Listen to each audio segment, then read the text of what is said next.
తెలంగాణను వణికిస్తున్న మౌంథా తుపాన్. ఎడతెరిపి లేని వర్షాలకు తడిసి ముద్దైన జిల్లాలు. వానల కారణంగా జనజీవనం అస్తవ్యస్తం. సహాయక చర్యల్లో నిమగ్నమైన అధికారులు.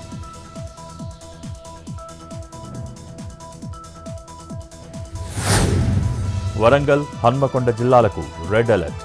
ఇవాళ అన్ని విద్యాసంస్థలకు సెలవు. ఇళ్ల నుంచి ప్రజలు బయటకు రావద్దని అధికారుల సూచన.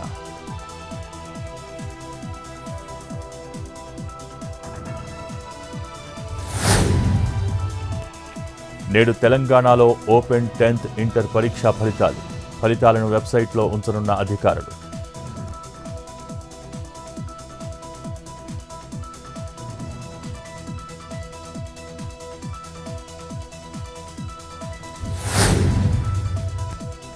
తెలంగాణలో నవంబర్ 3 నుంచి ప్రైవేటు కాలేజీల నిరవధిక బంద్.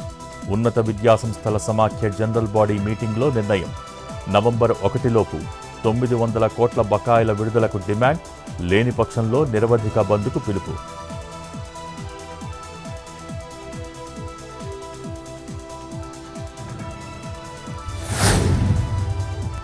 శ్రీకాకుళం జిల్లా వ్యాప్తంగా ఎడతెరిపి లేని వర్షాలు. భారీ వానల ధాటికి ఉప్పొంగి ప్రవహిస్తున్న వాగులు, వంకలు. జలదిగ్బంధంలో చిక్కుకున్న పలు గ్రామాలు.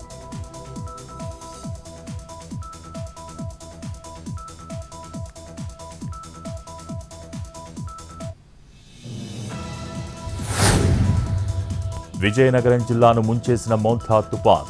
పలు గ్రామాలకు రాకపోకలు. నిలిచిపోయిన రాకపోకలు. వందల ఎకరాల్లో వరి, పత్తి పంటలకు నష్టం. ఆవేదనలో రైతన్నలు.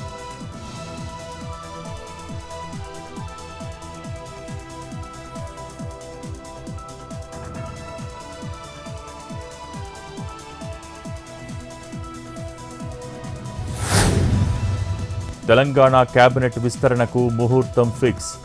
రేపు మంత్రిగా కాంగ్రెస్ నేత అజారుద్దీన్ ప్రమాణ స్వీకారం.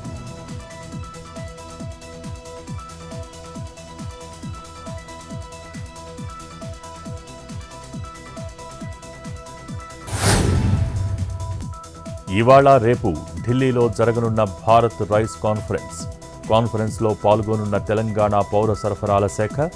ఎగుమతుల దిశగా తెలంగాణ బియ్యం.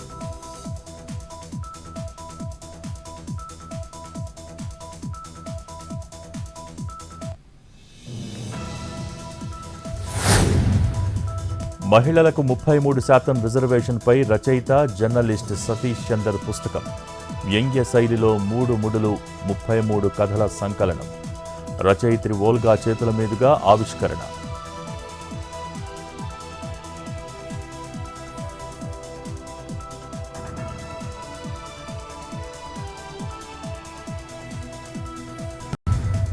వాన వెలిసినా తగ్గని వరద ఉధృతి.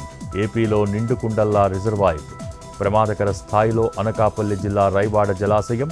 పరిశీలించిన ఎమ్మెల్యే బండారు, జిల్లా కలెక్టర్, ఇతర అధికారులు. అప్రమత్తంగా ఉండాలని తీర ప్రాంతాలకు హెచ్చరిక.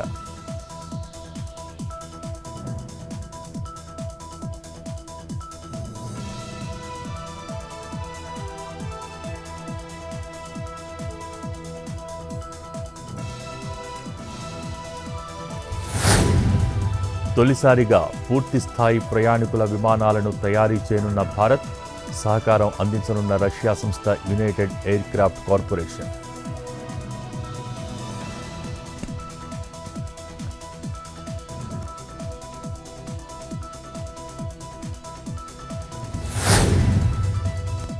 పసిడి నిల్వలు పెంచుకున్న ఆర్బీఐ. సెప్టెంబర్ చివరికి 880 మెట్రిక్ టన్నులకు చేరిన పసిడి నిల్వలు.